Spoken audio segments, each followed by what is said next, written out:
섬, 장그르니에, 고양이 물루. 짐승들의 세계는 침묵과 도약으로 이루어져 있다.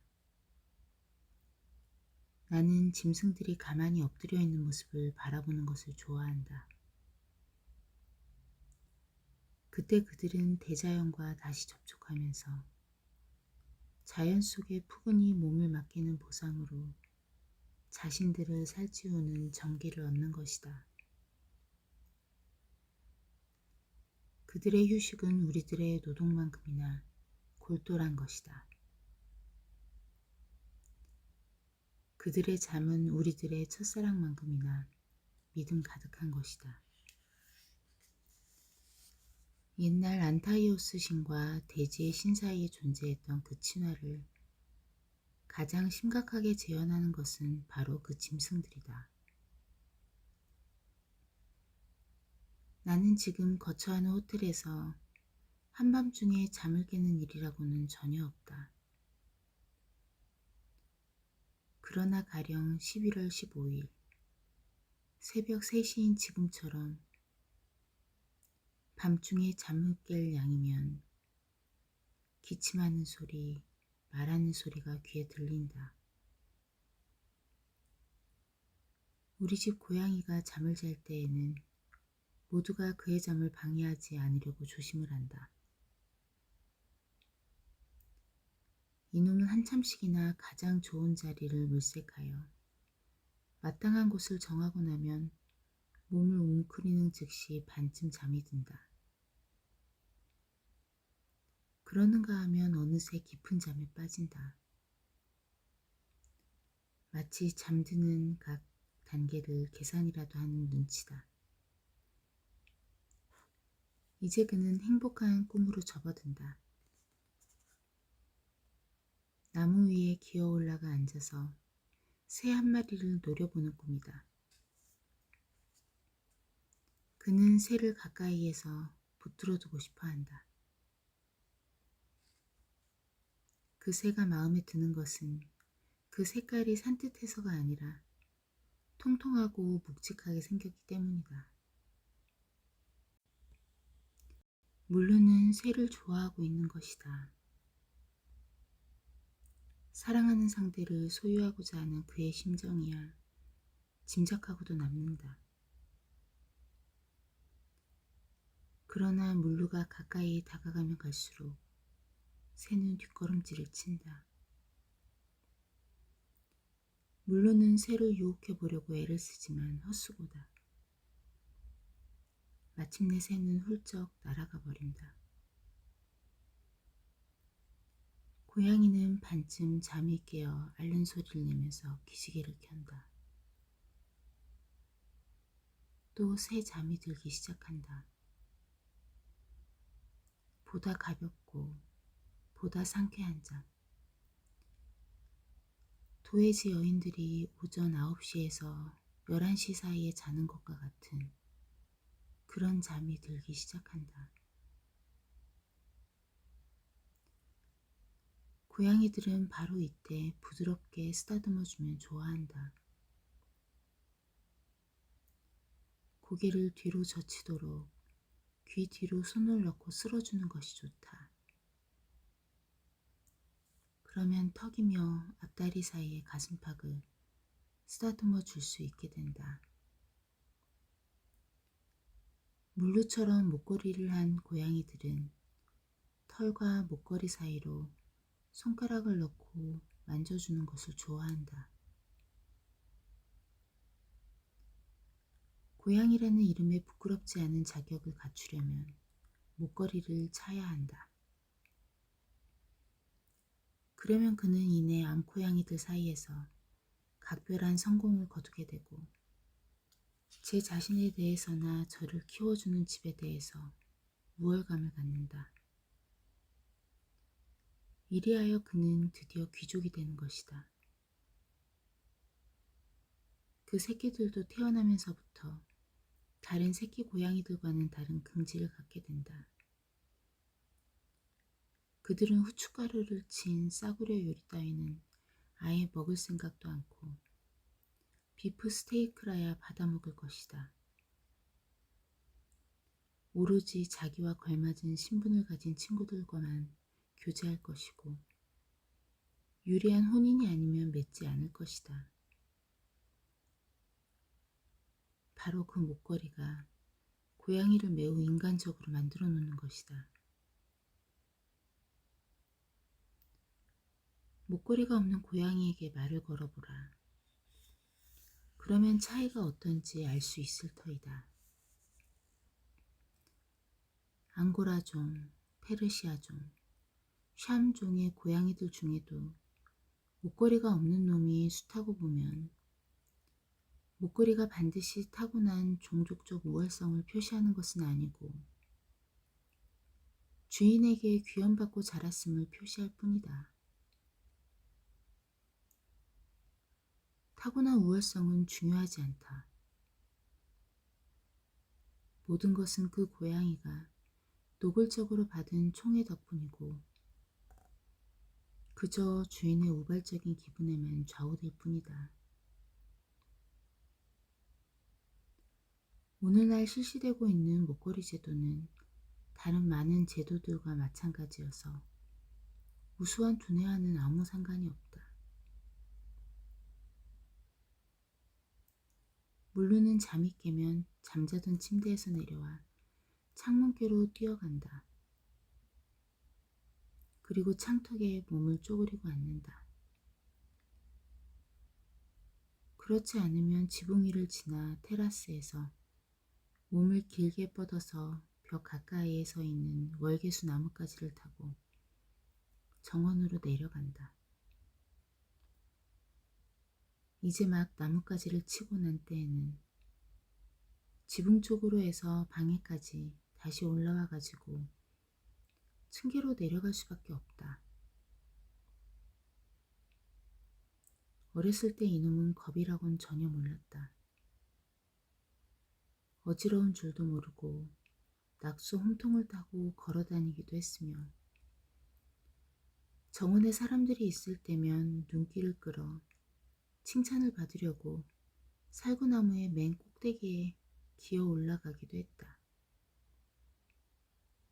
이제는 눈치가 생겨서 꼭 필요한 것이 아니면 애써 하지 않는다. 재주를 부리는 재미는 줄었고 편안한 것을 찾는 취미는 늘었다. 그의 애정은 보다 확실한 것이 되었다. 아침이면 나의 어머니 발 아래에서 감사와 사랑의 표시로 몸을 대굴대굴 굴리다가 어머니가 제 몸 위에 발을 지그시 올려놓아야 멈춘다.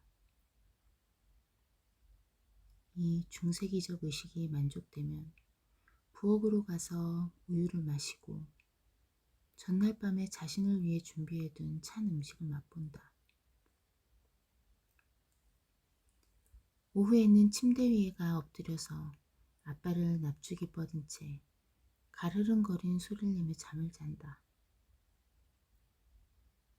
어제는 흥청대며 한바탕 놀았으니 아침 일찍부터 내게 찾아와서 하루 종일 이 방에 그냥 머물러 있을 것이다. 이때다 싶은지 여느 때 같지 않게 한결 정답게 굴어댄다. 피곤하다는 뜻이다. 나는 그를 사랑한다. 물루는 내가 잠을 깰 때마다 세계와 나 사이에 다시 살아나는 저 거리감을 없애준다. 황혼역. 대낮에 마지막 힘이 다해가는 저 고통의 시각이면 나는 내 불안감을 진정시키기 위하여 고양이를 내 곁으로 부르고는 했다. 그 불안감을 누구에게 털어놓을 수 있으랴. 나를 진정시켜다오 하고 나는 그에게 말하는 것이었다. 밤이 다가온다. 밤과 더불어 내게 낯익은 유령들이 깨어 일어난다. 그래서 나는 하루에 3번 무섭다. 해가 저물 때, 내가 잠들려 할 때, 그리고 잠에서 깰 때. 확실하다고 굳게 믿었던 것이 나를 저버리는 3번. 허공을 향하여 문이 열리는 저 순간들이 나는 무섭다. 짙어가는 어둠이 그대의 목을 조이려 할 때, 한밤중에 잠깨어 나는 과연 무슨 가치가 있는 존재일까를 가늠해 볼 때, 존재하지 않는 것에 대하여 생각이 미칠 때, 잠이 그대를 돌처럼 굳어지게 할 때, 대낮은 그대를 속여 위로한다. 그러나 밤은 무대 장치조차 없다. 물루는 고집스럽게 입을 다물고만 있었다. 나는 그의 몸 위에 내 시선을 가만히 기대어 본다. 그러면 그가 거기 있다는 것만으로도 다시금 믿음직스러워졌다.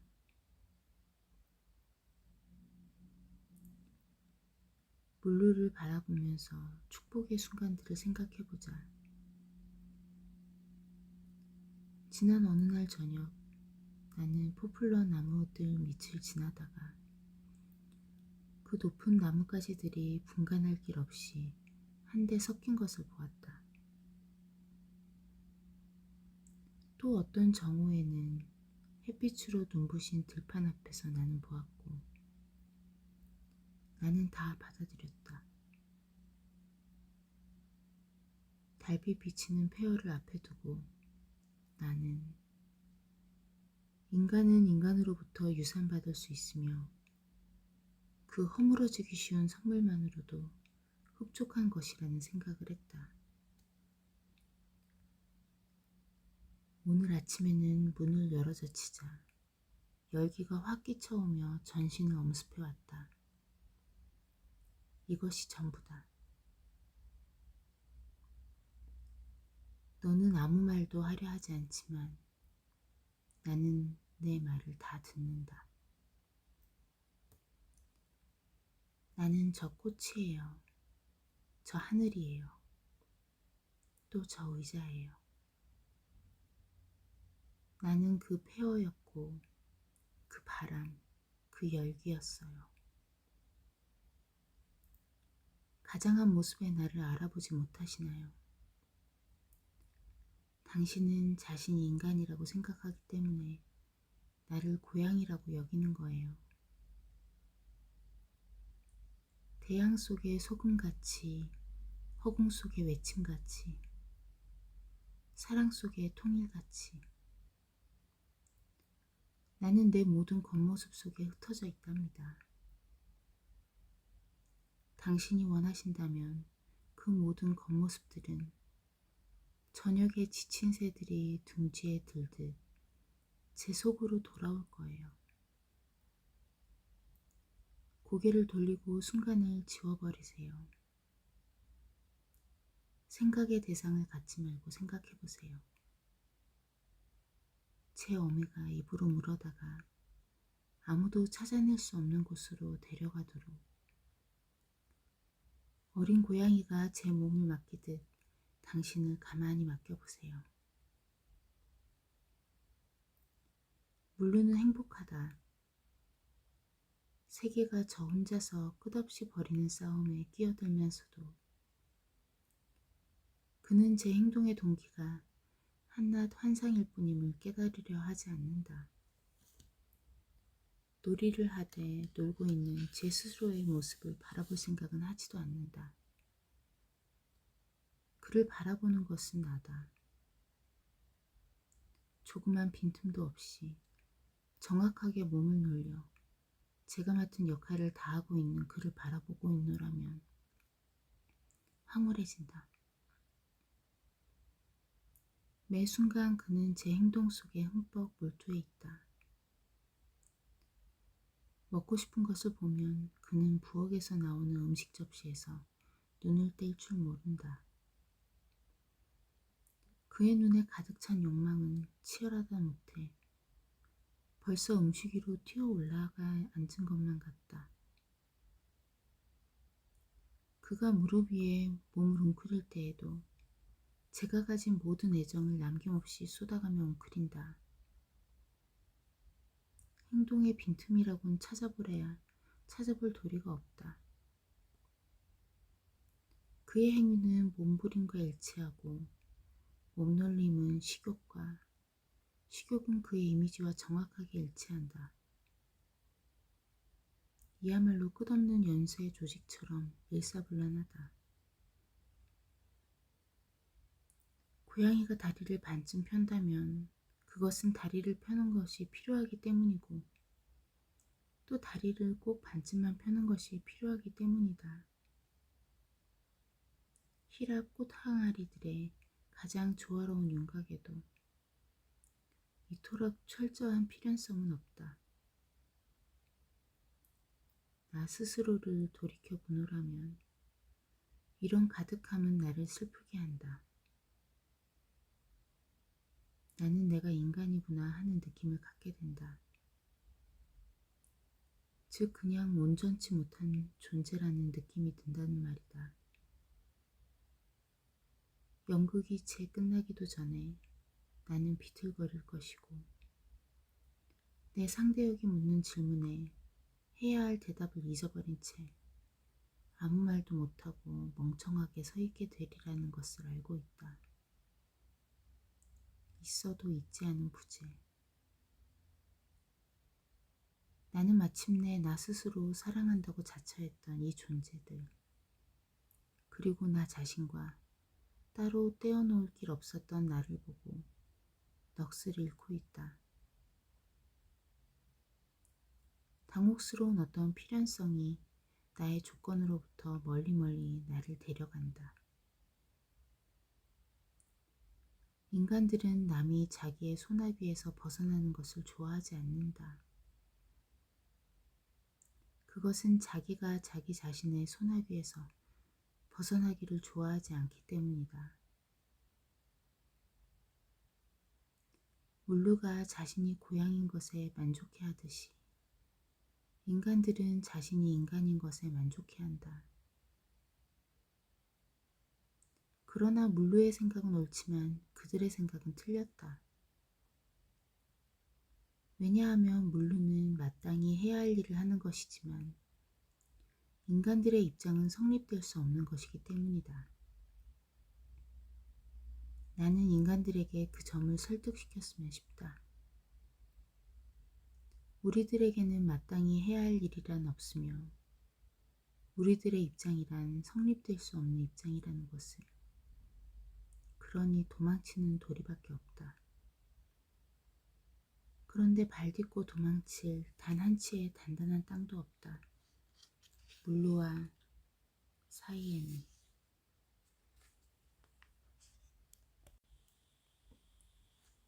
나는 여러 해 전부터 공부할 때 동무가 되어주고 내 한결같은 생각과 내 단 하나의 행복에 나를 보다 더 가까이 있게 해줄 고양이 한 마리를 가졌으면 했다. 만약 내 감정대로 했더라면 나는 아마 고양이보다는 개를 택했을 것이다.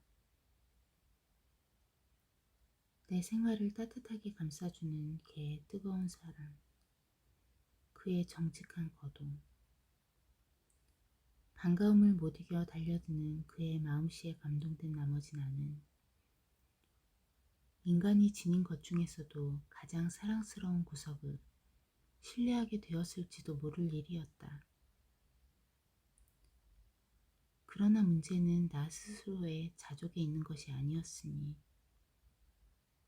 바로 그러한 참에 무덤 파는 사람이 내게 고양이 한 마리를 주었다. 무덤 파는 사람은 이 읍의 중요한 관리로서 묘지의 입구에 있는 어떤 집에 들어 살고 있었다. 그는 그 많은 무덤들을 혼자서 다 파주고 마당에 꽃을 가꾸어 유가족들에게 팔고 이장할 때 이문을 보고 하는 등으로 돈을 많이 벌었다. 비 오는 날보다는 맑은 날에 수입이 낮다고 하지만 대체로 수입이 일정한 편이라 괜찮은 일자리였다. 그래서 그는 직접 손에 흙 묻히지 않고 날품팔이 일꾼들을 사서 시키면 되었다. 나는 상을 당하여 매일같이 묘지에 찾아갈 일이 생기고 난 뒤부터 그를 알게 되었다.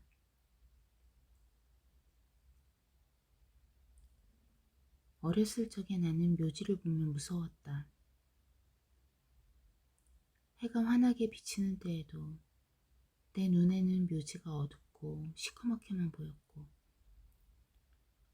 무엇인가 끈적끈적한 것이 묻어있는 것만 같았다.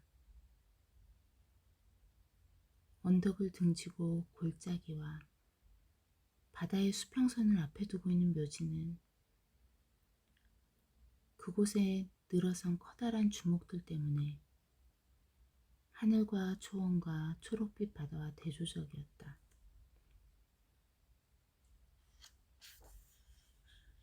나는 1년에 꼭 한 번 사자들의 날에 학교 친구들과 함께 그곳에 가보았을 뿐이다. 그날이 되면 뼈가 앙상하고 눈이 모질게 생긴 교장 선생님은 사자들을 위한 축도를 마치고 나서 우리를 그곳으로 데리고 가는 것이었다. 밤 장수들과 국화꽃 장수들이 그 어귀에 잔뜩 나와 붐비고 있었다. 비가 오고 있었다기보다는 아주 가늘고 매우 싸늘한 안개가 엉켜서 풍경을 온통 물의 장막으로 뒤덮고 있었다. 신부님은 아베, 크룩스, 스페스, 무니카라고 받침돌에 새겨져 있는 커다란 화강암 십자가 앞으로 곧장 걸어갔다. 우리는 그의 주위에 둘러섰다. 그러면 신부님은 날카로운 목소리로 사자의 연도를 외쳤다. 참으로 그날은 암담했다. 희망이라곤 비문 속에 새겨진 그 단어뿐이었지만 희망이란 말마저 내 주위의 모든 전경 못지않게 끔찍한 모습이어서 금방이라도 절망에 빠져버릴 것 같았다. 아니, 절망이라는 말조차 적당하지 않다. 왜냐하면 내 주위에 보이는 그 전경을 나는 현실이라고 믿을 수가 없었으니까 말이다. 보잘것없는 무대장치. 정신은 그 무엇을 믿을 수 있기에는 육체에서 너무나 멀리 떨어져 있었다. 금방이라도 무너질 듯한 그 무대장치가 어떤 환상을 불러일으켰던 것일까? 나는 그때 먼 옛날에 어느 저물어 가던 하오를 상기했다. 그때 나는 어떤 담장에 등을 기댄 채 한 그루의 사과나무를 가만히 응시하고 있었는데 마치 그 누군가가 얼룩을 싹 닦아 지워버렸을 때처럼 그 나무가 호련히 사라져버리는가 싶더니 어느덧 그 나무와 더불어 나도 함께 실려가서 삼켜지듯 없어져 버리는 것이었다.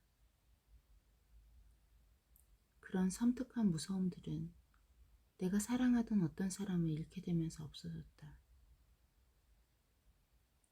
여름날이면 매일같이 나는 저녁 식사를 끝내는 즉시 묘지로 찾아가곤 했다.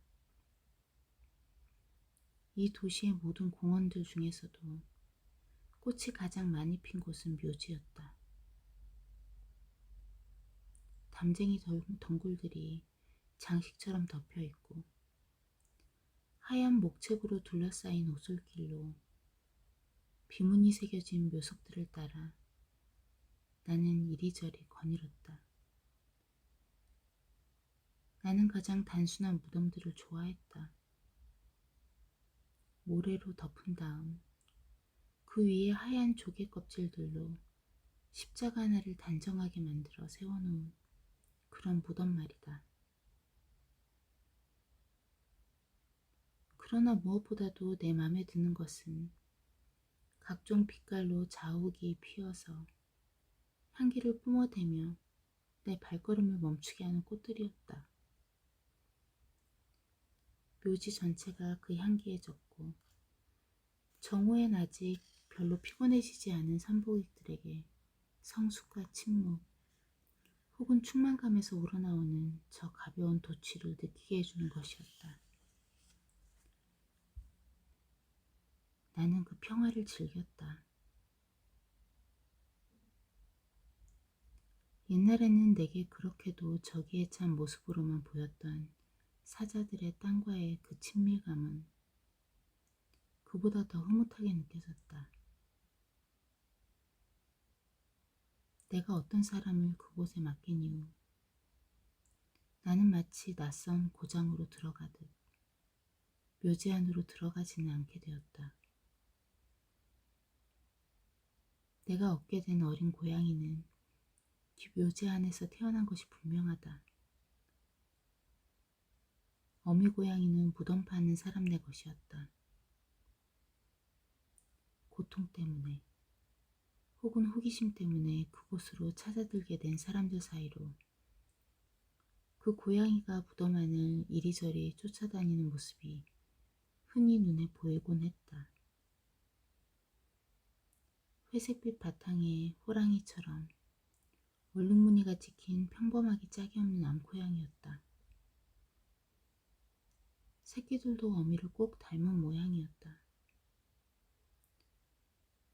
우리 집에 처음 왔을 때 물루는 겨우 생후 1개월이 될까 말까 했다. 고양이 같다기보다는 오히려 굵은 쥐 같다고 여겨질 만큼 작았다. 활기 있고 명랑한 그 고양이는 자신의 운명이 어떻게 될지 아직 별로 자신이 없어 하는 것 같았다. 환경의 변화가 생긴 것이 좋은 모양이었다. 도무지 제자리에 가만히 있지를 못했다. 이제 젖을 떼고 난 참이라 양탄자건 의저건 휘장이건 닥치는 대로 물어뜯었다.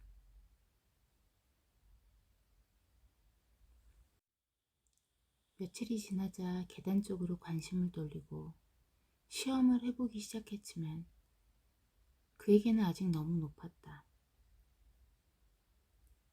앞발을 간신히 계단 위에 올려놓는 데에는 성공했지만 엉덩이가 따라 올라가질 않았다. 곧 아침마다 층계를 올라가는 습관이 생겼다. 계단을 한꺼번에 2개씩이나 뛰어올랐다. 첫 번째 층계참에 이르면 그는 누구를 부르는 듯 소리를 질렀다. 나는 선잠을 깬 채로 일어나 문을 열어주었다. 그는 벌써 문턱까지 와 있었다. 나는 이놈이 좋아라 하고 달려 들어오겠지 하고 예상했는데 천만의 말씀이었다. 이놈은 나를 보자 위험이 가득 찬 태도를 취하면서 마치 자기 나라 정부를 대표하고 있다는 사실에 신경을 많이 쓰는 대사처럼 혹은 태연히 빗속을 걸어가면서 대주교는 뛰어가지 않는 법이라고 말하는 보쉬에처럼 느리고 확실한 걸음으로 다가오는 것이었다. 그런 다음에야 있는 힘을 다하여 내가 이미 도로 누운 침대 위로 펄쩍 뛰어오르는 것이었다. 그러고는 내 머릿개로 다가와서 시트의 오목한 부분에 몸을 웅크리고 내가 다시 잠 깰 때까지, 아니 그보다도 더 나중까지 계속되는 잠을 청했다. 흔히 나는 이처럼 침대에 누워있거나 방 안에서 이리저리 거닐곤 한다. 집 꼭대기에 완전히 격리되어 마치 여객선 선실처럼 조그마한 천장이 달린 이 방에 있으면 나는 꼭 무인도에 와 있는 느낌이 들었다. 나의 주위에는 휘장과 양탄자, 거울 따위, 그리고 단 하나 밖을 향하여 열린 좁고 위로 쳐들린 창문뿐이었다. 바로 여기서 나는 내 인생을 잠자면서 연화문 번의 여름을 보냈다. 나는 엉뚱하고 비현실적인 계획 따위는 설계해 본 일이 없고 다만 실용적인 계획들을 세워보았을 뿐이다. 그러나 그 계획을 실천한다는 것이 내게는 무용하게 여겨졌다. 이같이 자리에 누워서 나는 여러 시간, 여러 날, 여러 달을 읽고 쓰고 꿈꾸면서 흘려보냈다. 내 침대나 책상에서 눈에 보이는 것은 오직 가득한 하늘과 옆집 정원에 서 있는 커다란 나무들의 꼭대기 부분뿐이었다. 내 주위를 에워싼 침묵들은 하나씩 하나씩 더해져 갔다. 집의 침묵, 들의 침묵, 작은 도시들의 침묵. 나는 여러 겹으로 쌓인 솜덩어리 속에서 숨이 막혔다. 그것을 걷어내고 싶었다.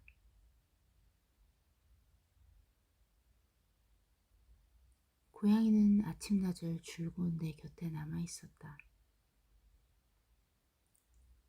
내가 종이를 뭉쳐서 던지면 이놈은 그것을 잡아서 먼 데로 다시 던졌다.